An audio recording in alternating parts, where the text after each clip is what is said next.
Unibertsitateko Berrikuntzako eta Eraldaketa Digitaleko Departamentuak alfabetatze digitala planaren lehenbiziko fasea abian jarri du. Nafarroko 31 udalerritan eginen da udan uztaila eta iraila bitartean.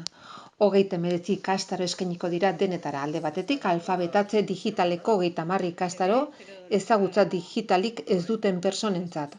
Horregatik prestakuntza presentziala izango da eta 12 ordu irango du ikastaro bakoitzeko.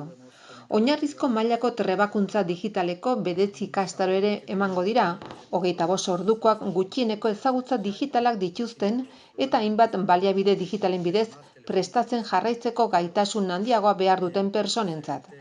Ikastaro guztiak udalen eta oinarrizko gizarte zerbitzuen lankidetzarekin emango dira eta interesa dutenek bertara jo dezakete beren plaza erreserbatzeko. Juan Cruz Zigudosa Unibertsitateko Berrikuntzako eta Eraldaketa Digitaleko Kontseilariaren arabera 2020an egindako diagnostikoak biztanleriaren kolektibo edo sektore jakin batzuek duten ezagutza eta trebetasun digitalen falta erakutsi zuen.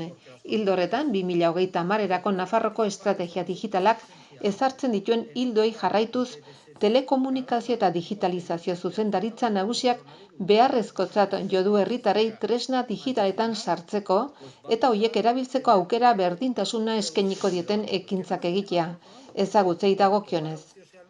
Hori dela eta uda honetan, Nafarlan Sare, Nafarroko Enplegu Zerbitzuak 2020an egindakoaren antzeko txoke plan bat egingo da berriz ere, baina kasu hontan, aisialdirako, informazioa bilatzeko, erosketak egiteko edo parte hartzeko trebetasun digitalak hobetu behar dituzten kolektiboei zuzenduta dago, besteak beste.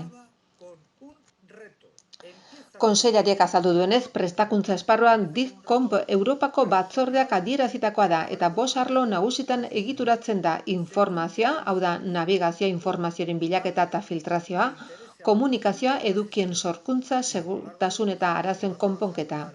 Prestakuntza horien kasuan lehenengo bietan oinarritutako dira informazioa eta komunikazioa.